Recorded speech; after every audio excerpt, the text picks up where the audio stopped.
Today, we are diving into a huge story coming out of the Middle East, Iran's recent missile attacks on its neighbors in the Gulf. We're going to break down what triggered this, the strategy behind it, and, maybe most importantly, what it means for the rest of us. So everything just exploded back in February of 2026.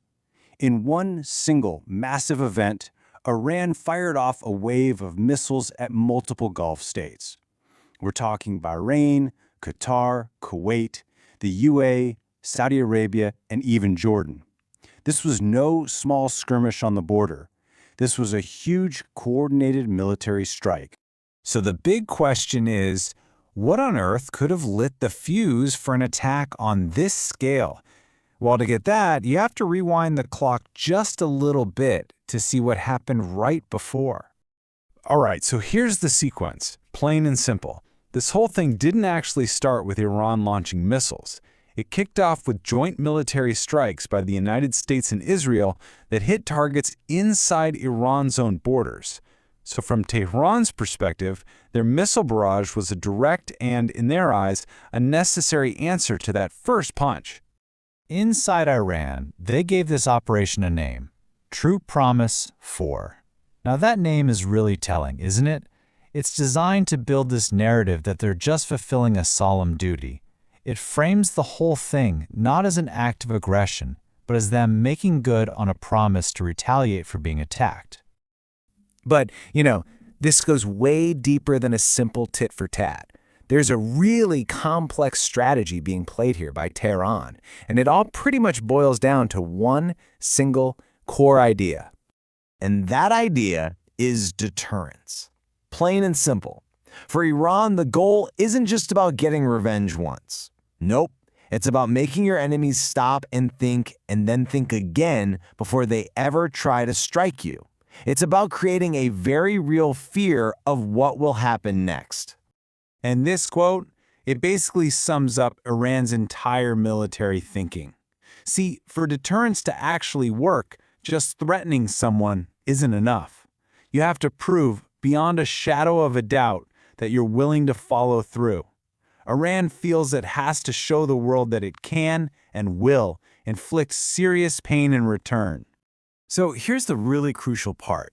It's all about how Iran sees the map.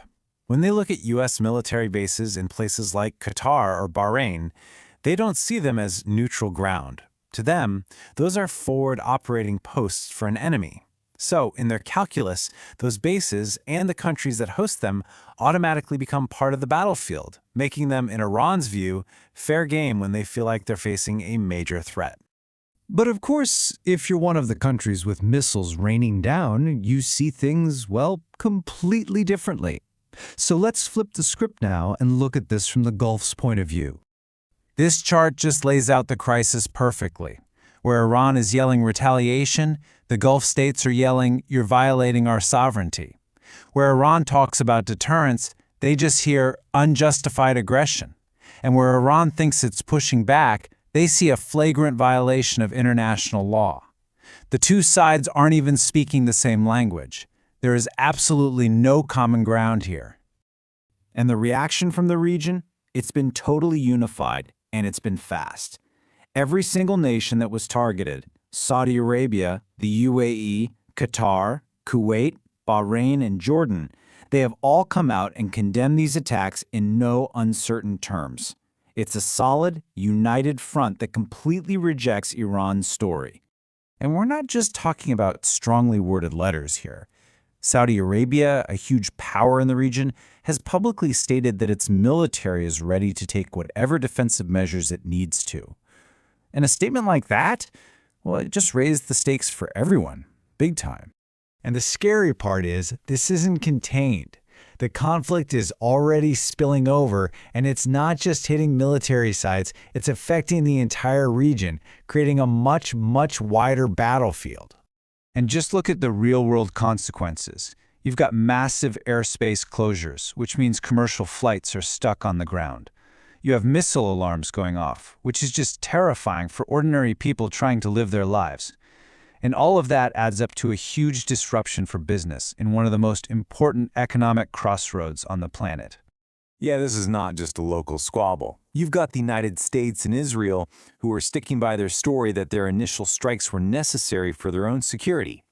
Then you've got Russia, who's condemning those strikes and telling everyone to back off before this spirals, and caught in the middle are other big players, like India, who are just pleading for everyone to calm down and talk.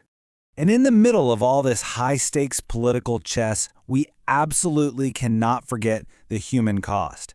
These attacks, back and forth, have already killed and injured civilians. That's the real tragedy here, and it just adds a heartbreaking layer to these rising tensions. So, let's say you're watching this from thousands of miles away. Why should you care? What does any of this have to do with you? Let's connect the dots. This one number, 30%, pretty much says it all. About a third of all the oil that travels by sea in the entire world passes right through this region. So a major war here doesn't just mess up the Middle East, it sends massive shockwaves through the global economy. It could affect the price you pay for gas, for pretty much everything. So let's just quickly recap the dominoes that fell. First, the US and Israel strike Iran. Second, Iran strikes back, saying it's for deterrence. Third, the Gulf states call that pure aggression. And the final result, the stability of one of the world's most critical regions is now hanging by a thread. And all of this leaves us with the one question that matters. What happens now? Are we going to see quiet diplomacy behind the scenes pull us back from the brink? Or are we watching the first chapter of a much bigger, much more catastrophic war? The answer to that could very well define global politics for years to come.